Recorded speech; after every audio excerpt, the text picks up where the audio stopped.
स्वागत है आपका साधना चैनल की तरफ से। धन्यवाद।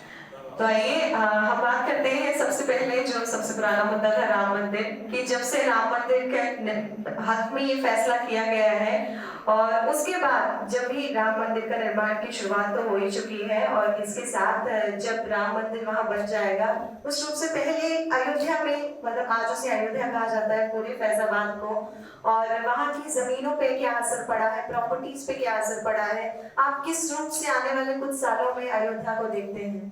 है उसकी आस्था की बात है और आप इसको इस तरह से देखिए कि बीजेपी का उदय किस लिए हुआ था। बीजेपी का उदय हुआ था राम मंदिर के निर्माण के नाम पे बीजेपी आगे बढ़ी। दो सांसद हुआ करते थे और वहां से आज आप देखिए पूरे देश में यहाँ तक कि नॉर्थ ईस्ट तक में जो है बीजेपी की तरफ दखल है और साउथ की तरफ भी उनका मुहिम जाहिर है। तो ऐसी स्थिति में जब आपने जिक्र किया राम मंदिर का, ये जब से पार्टी बनी है ये इस लक्ष्य की ओर पहुंचने जा रही है। यानी कि ये जो साल खत्म होगा उस साल के संग जिस टास्क के लिए बीजेपी लगी थी वो राम मंदिर बनकर तैयार हो जाएगा। तो जाहिर सी बात है बहुत बड़ी उपलब्धि है। और जहां तक कि मंदिर से जुड़ी हुई जो बात है वो हिंदुत्व को लेकर होती है, सनातन धर्म को लेकर होती है। बीजेपी ने उत्तर प्रदेश में एक ऐसे मुख्यमंत्री को बनाया है जिसकी पहचान ही भगवा धारी के रूप में है। तो जाहिर सी बात है एक बड़ी पहचान है। जैसा कि अभी हेमंत जी बोल रहे थे कि सबसे ज्यादा चर्चा किसी मुख्यमंत्री की होती है तो वो योगी आदित्यनाथ की होती है। तो जाहिर सी बात है कि योगी आदित्यनाथ ने उस छवि के तौर पे भी बहुत अच्छा काम किया। आप देखिए ना कि काशी विश्वनाथ मंदिर में अपने मुख्यमंत्री काल में 100 बार दर्शन करने का रिकॉर्ड योगी आदित्यनाथ ने बनाया है। तो जाहिर सी बात है हिंदुत्व के लिए तो एक बड़ी बात है।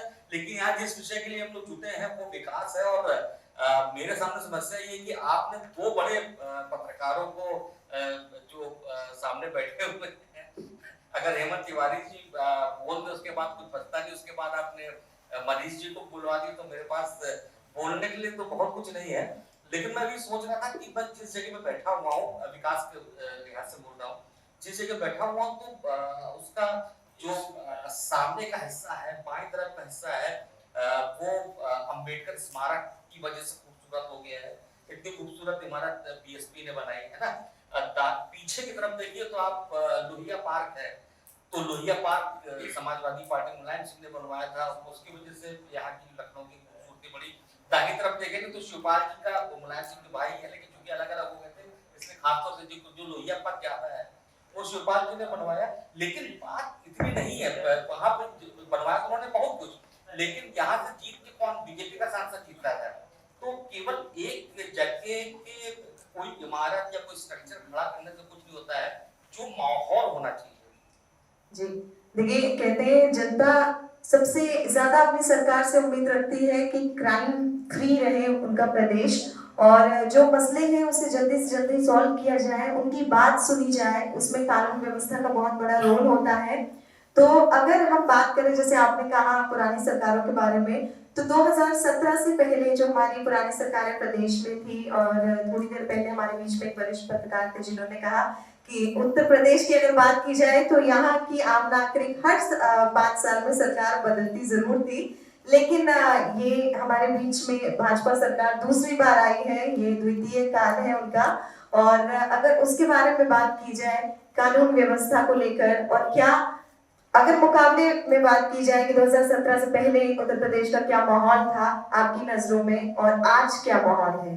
देखिए सबसे बड़ा फैसला तो अंततः जनता ही कहा होगा, जनता ने दोबारा जिता के आपके अपने पर्सनल रिव्यू क्या है? हाँ, मैं वही कह रहा हूँ कि जनता ने जिता के अगर योगी आदित्यनाथ को बैठाया है और डॉक्टर संपूर्णानंद के बाद जो कांग्रेस के मुख्यमंत्री हुआ करते थे वो 5 साल 345 दिन उत्तर प्रदेश के मुख्यमंत्री रहे और उसका रिकॉर्ड अगर योगी आदित्यनाथ तोड़ रहे हैं तो जाहिर सी बात है योगी आदित्यनाथ की एक बड़ी उपलब्धि है। और कानून व्यवस्था के तौर पर जैसा कि हेमंत जी बोल रहे थे कि वो आप डेटा पे मत जाइए कि आंकड़े क्या आके तो बनाए भी जाते हैं, घटाए भी जाते हैं। अगर एफआईआर दर्ज होना बंद हो जाए तो आंकड़े बहुत बेहतर हो जाते हैं और दर्ज होने लगे तो गड़बड़ रहता है। तो आंकड़े नहीं, लेकिन ओवरऑल परसेप्शन क्या बनता है। आप देखिए ना कि 3000 करोड़ की संपत्ति इस 6 सालों में माफियाओं की बरामद हुई, 64 माफियाओं की, उसमें मुख्तार अंसारी भी है, अतीक भी है, सुनील राठी भी है ना, सुशील मूंछ भी है, बदन सिंह बद्दो भी है जो कि लिकर माफिया कहलाता है। इस तरह के तमाम 64 जो है इस तरह के माफिया जिनके खिलाफ कार्रवाई हुई है, तो जाहिर सी बात है बड़ी कार्रवाई है। इसके अलावा कई अपराधी हैं जिन पिछले 1 साल में जिनके खिलाफ मुकदमों की सुनवाई हुई। सबसे बड़ी संकट ये होता था कि केस तो दर्ज हो जाता था, जो माफिया है या गुंडा है उसको गिरफ्तार तो कर लिया जाता था, लेकिन उनके खिलाफ मजबूत कार्रवाई नहीं होती थी तो वो बाइज्जत बरी हो जाते थे। तो पिछले 1 साल में बहुत सारे ऐसे बड़े माफिया हैं जिनके खिलाफ आरोप सिद्ध हुए और कार्रवाई हुई। बनारस का उदाहरण दूंगा कि पास्को एक्ट में वहां पे जितनी सजा दिलाई है, सबसे ज्यादा सजा वहां पे दिलाई गई है इस बार।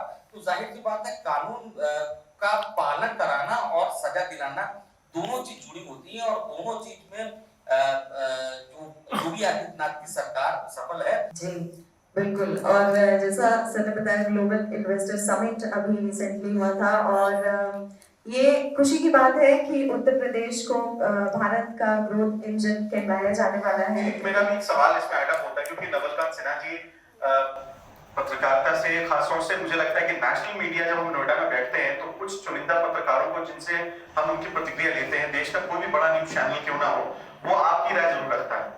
मेरा एक सवाल जरूर है कि सर योगी आदित्यनाथ जी जो थे वो गोरखपुर से सांसद रहे, काफी बार 4 या 5 बार वो सांसद रहे, और उत्तर प्रदेश में जो अक्सर जो चेहरे जो भी बने, चाहे वो मायावती हुई हो, मुलायम सिंह यादव हुए हो, अखिलेश यादव भी आज के समय में एक राष्ट्रीय चेहरा बन चुके हैं। मैं आपसे सवाल पूछना चाहता हूँ कि योगी आदित्यनाथ जी ने रीजनल से नेशनल जो चेहरा अपना बनाया है, उसको आप मानते हैं सर कि ये या बन चुका है? ये मेरी अपनी राय है, आप उसको कितना मानते हैं? क्या वो राष्ट्रीय चेहरा हो चुके हैं और क्या आप वो सच में दूसरी पारी में ज्यादा परिपक्व हो चुके हैं पहले अपनी पारी के मुकाबले? नेता होता है, जाहिर सी बात है उसकी तमन्ना होती है आगे बढ़ने। हम पत्रकार तो हम भी चाहते हैं कि अपने प्रोफेशन में आगे बढ़े, ज्यादा लोकप्रिय हो। तो नीतीश कुमार से लेके ममता बनर्जी से लेके तमाम नेता हैं जो ये चाहते हैं कि वो भविष्य नेता हो जाए। वो चाहते हैं कि जो पहचान जो लोकप्रियता नरेंद्र मोदी की है वहां तक पहुंच जाए। जाहिर सी बात है बहुत सारे चेहरे हैं, लेकिन ये मेरे आकलन से नहीं, आपके आकलन से नहीं। आप देखिए ना कि भारत में कहीं पे भी चुनाव होता है, वहां पे प्रधानमंत्री नरेंद्र मोदी के बाद किसी की स्टार प्रचारक के रूप में सबसे ज्यादा मांग होती है तो वो उत्तर प्रदेश के मुख्यमंत्री योगी आदित्यनाथ हैं। तो जाहिर सी बात है पॉपुलर चेहरा है। और यहाँ तक कि आप देखे होंगे कि केरल के चुनाव में हो या गुजरात के चुनाव हो या देश के किसी भी हिस्से के चुनाव हो, वहां बीजेपी के प्रचारक के तौर पे योगी आदित्यनाथ जाते हैं। तो कहीं ना कहीं ये छवि बनी है योगी आदित्यनाथ की कि ये व्यक्ति जो है ये आगे बहुत कुछ कर सकते हैं। और हम सब भी हेमंत जी हो, मनीष जी हो, बाकी आसिफ जी पीछे बैठे हुए, शिवशरण जी पीछे बैठे हुए, सब लोग बाहर जाते तो वहां पूछते कि कैसे काम बदला, कैसे उत्तर प्रदेश बदला। जो उत्तर प्रदेश अपराध के लिए जाना जाता था, जो यहाँ वसूली और भ्रष्टाचार के लिए जाना जाता था, वहां पे अगर लोग पूछने लगे कि ये उत्तर प्रदेश योगी आदित्यनाथ कैसे बदल रहे हैं या योगी आदित्यनाथ की मूवी कैसी है, तो जाहिर सी बात है ये योगी आदित्यनाथ की क्षमता और जो स्टेटमेंटशिप है वो उसको दर्शाता है।